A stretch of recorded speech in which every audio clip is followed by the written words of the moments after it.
Ration அட்டை வைத்திருக்கக்கூடிய அனைத்து மூத்த குடிமக்களுக்குமே வீடு வீடா ரேஷன் பொருட்களை விநியோகம் செய்ய போறோம் அப்படின்ற தகவலை இப்ப அறிவிச்சிருக்காங்க.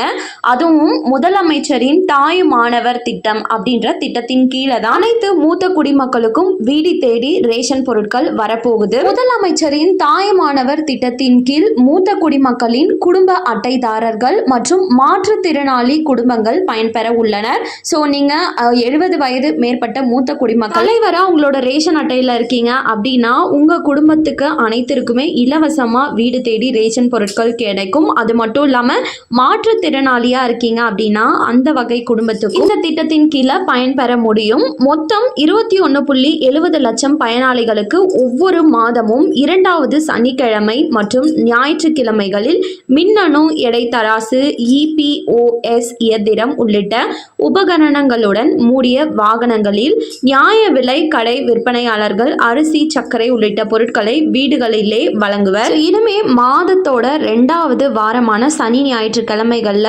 ரேஷன் அட்டைதாரர்களுக்கு வீடு தேடியே இலவசமா ரேஷன் பொருட்களை எடுத்துட்டு விநியோகம் செய்ய போறாங்க. இது எப்ப இருந்து ஸ்டார்ட் ஆக போகுது அப்படின்னு சொல்லி பார்த்தோம்னா வருகின்ற ஆகஸ்ட் 12ஆம் தேதி முதல்வர் மு க ஸ்டாலின் அவர்கள் திறந்து வைக்க இருக்கிறாரு இந்த முதலமைச்சரின் தாய் மாணவர் திட்டம் அப்படின்றத. இது எப்படி ஃபைண்ட் அவுட் பண்ணி ரேஷன் பொருட்களை வழங்க போறாங்க அப்படின்ற எந்த டீட்டெயிலும் இப்போ வரையும் அறிவிக்கல. ஆகஸ்ட் 12ஆம் தேதி வந்தாதான் இதை பத்தின முழு விளக்கம் தெரியும். எனக்கு தெரிஞ்சு ஆல்ரெடி பாத்தீங்கன்னா வயதான அனைவருக்குமே அங்கீகார சான்று அப்படின்ற ஒன்று வாங்குறது மூலமா அது மூலமா இலவசமா ரேஷன் பொருட்களை வீடு தேடி கொண்டு விநியோகம் செய்வாங்க அப்படின்றது தெரியும்.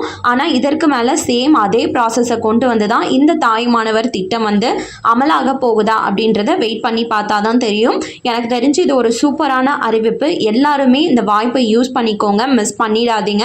நான் என்னென்ன தேவைப்படுது ஆவணங்கள் அப்படின்ற எல்லா விவரங்களையும் அப் டு டேட் நான் அப்லோட் பண்றேன். இதுக்கப்புறம் கண்டிப்பா இந்த அறிவிப்பு அனைவருக்குமே பயனுள்ளதா இருந்திருக்கும் அப்படின்னு சொல்லி நம்புறேன். மேலும் இது போல கவர்மெண்ட் அறிவிக்கிற அனைத்து உண்மை அப்டேட்களையும் உடனுக்குடனே தெரிஞ்சுக்க மறக்காம நம்ம சேனலை சப்ஸ்கிரைப் பண்ணிடுங்க. அப்படியே இந்த வீடியோ பிடிச்சிருந்தா மறக்காம ஒரு லைக் பட்டனையும் தட்டி விட்டுருங்க.